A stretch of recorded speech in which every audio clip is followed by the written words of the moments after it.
Oi pessoal, tudo bem? Gente, não esqueçam, tá? Já vou começar pedindo para vocês compartilharem nossos vídeos, tá? Nosso conteúdo, darem um like, comentarem, tá? Que é importante os comentários de vocês.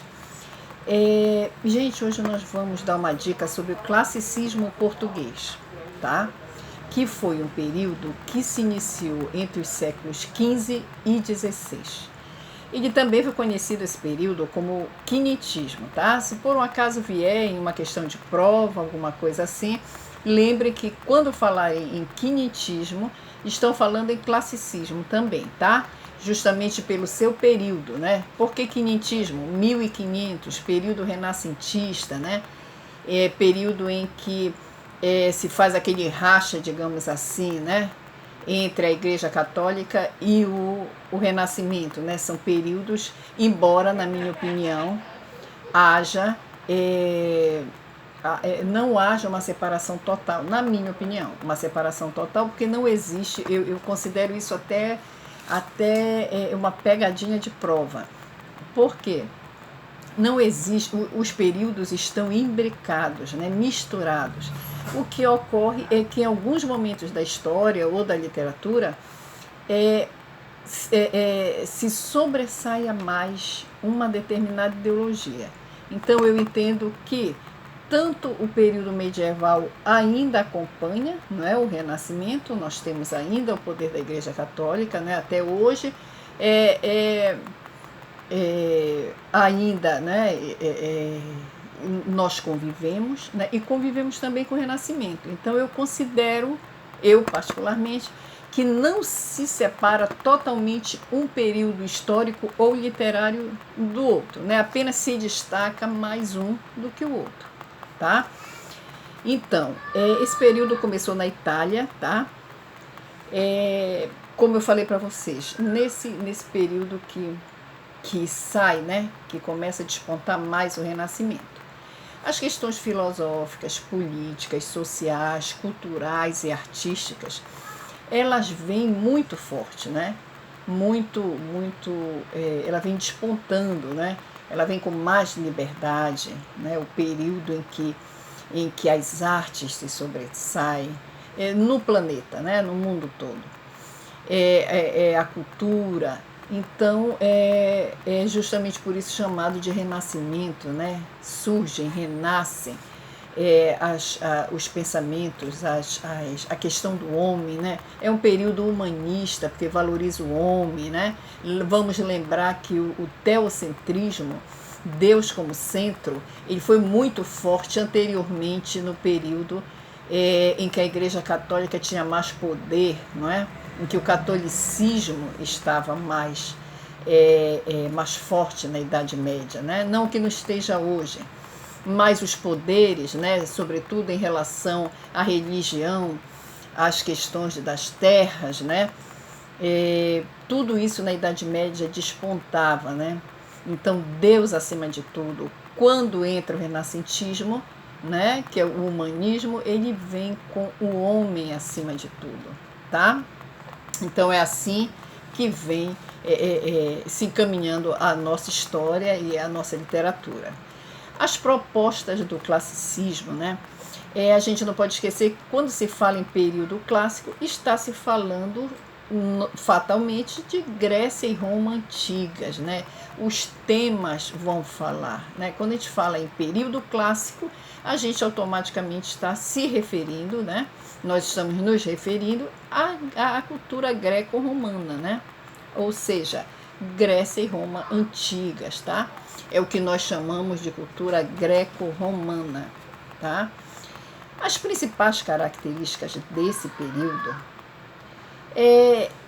além dos modelos clássicos, né, existe uma perfeição na estética. Isso é questão de prova, tá, gente? A questão da cultura greco-romana, tá? E a perfeição na estética, né? Porque a perfeição na estética, o maior exemplo disso são os sonetos, né? Aqueles versos que tem uma disposição assim, 4 versos, né, que são chamados quartetos, 3 versos que são chamados tercetos, ou seja, 2 quartetos e 2 tercetos formam um soneto, tá? É o estilo soneto, né? Não é que 2 quartetos e 2 tercetos sozinhos formam um soneto. Não, pode ser grande, tá? Mas que venham com essa disposição. 2 quartetos e 2 tercetos. E assim, Camões, por exemplo, fazia sonetos enormes, mas nessa disposição, tá, gente? 2 quartetos e 2 tercetos, para que seja reconhecido como soneto. Então, essa organização, ela é muito característica, ela aparece totalmente no período clássico, tá? Por isso é chamado de uma perfeição estética. É nesse sentido, tá? A distribuição dos versos também, tá? O equilíbrio das formas, isso tudo tem uma relação, tá? Com a escrita, com a distribuição dos versos. O racionalismo, claro, né? Quando nós falamos humanismo, o racionalismo vem, é claro, né? Como importante característica, né? O homem mais racional do que a emoção, como era no período anterior, na Idade Média, né? Deus como centro, mais a emoção, a religião, o coração. Agora, no período renascentista, humanista, né?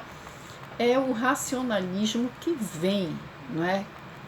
Com maior importância, né? Nesse período. O nacionalismo, né? Fazer com que esse nacionalismo valorizasse, né? O ser, a nação, tá? E é claro que o cientificismo também foi fundamental nesse período, porque aí a arte, a cultura, a ciência, elas vão despontar a partir, né, a partir do Renascimento, do período renascentista, que eu considero que estejamos vivendo até hoje, né? Tanto a importância da Igreja Católica, né, que não saiu desde a época medieval, né, quanto o renascentista, o período renascentista, que eu particularmente considero que ainda estamos no Renascimento, continuamos no Renascimento na nossa Idade Moderna, tá? Um destaque fundamental que nós vamos ver no próximo vídeo desse período, né, em Portugal, foi Luís Vaz de Camões, com a sua obra Os Lusíadas, ou seja, os portugueses, tá? Então, no próximo vídeo, nós faremos um apanhado, né, com as dicas de literatura da obra de Luís Vaz de Camões, né, sobretudo Lusíadas, porque foram centenas de versos, né, muito bem elaborados, né, porque, como nós falamos, o período clássico, ele fala, né, na obra dele, vai mostrar isso, né, na obra de Camões. Ele vai mostrar a questão dos versos, né, muito bem elaborados, essa perfeição na estética que é comum ao classicismo, né, isso é comum nas obras clássicas, tá? Sem dúvida, Camões também vai falar da cultura greco-romana, é claro, né? Porque é um período e é interessante, é super interessante, porque o Renascimento, ao mesmo tempo que ele vem com as ciências, ele não abandona a cultura greco-romana, não é? Não é interessante? Quer dizer, o clássico, ele continua, não é? Ele aparece nesse período clássico, por isso é chamado de classicismo, ou quinhentismo, né? Pelo período de 1500, tá? Então, todas essas questões, elas aparecem, elas surgem nas provas, elas surgem como questão, mas uma dica minha particular, como eu falei para vocês, é que sempre que vem na prova, nunca, jamais, em tempo algum, desconfiem, porque esse radicalismo na questão, muitas vezes é pegadinha de prova, tá? Então, como eu falei em outros vídeos, sempre existe aquela questão correta, em algumas vezes, né, na questão, e existe a questão mais correta ainda. Então, o que me parece ser mais correto, se vier na prova, porque pode não vir, é que um período não se desfaz totalmente do outro. O período não vem sozinho. eles vêm imbricado com destaque. No caso do classicismo, a Idade Média continua, não é? Eu acredito nisso, porque como nós temos ainda a Igreja Católica ainda despontando com seus dogmas, não é isso? O Renascimento com suas artes, período moderno, nós continuamos também. Não se nasce, eu acredito, não se nasce, não se dorme medieval e se acorda renascentista. Eu acredito sim que tanto no período medieval já havia um movimento dos renascentistas, é claro, isso não é num passe de mágica, assim como no período renascentista que eclodiu e que seguiu, ainda havia a força, como há até hoje, da Igreja Católica, não é? Então, sempre desconfiem, como eu disse para vocês, de questões que falam jamais, nunca, em tempo algum, totalmente, né? Por exemplo, o Renascimento eclodiu totalmente, deixando a Idade Média totalmente para trás. Desconfio dessa questão, a não ser que vocês avaliem e achem que ela é a mais correta, que eu acho um pouco difícil. Tá? Mas fica essa dica aí para vocês. E no próximo vídeo a gente vai falar do maravilhoso Luís Vaz de Camões, poeta, escritor do período clássico português, com textos impecáveis. Até o próximo vídeo. Beijo a todos.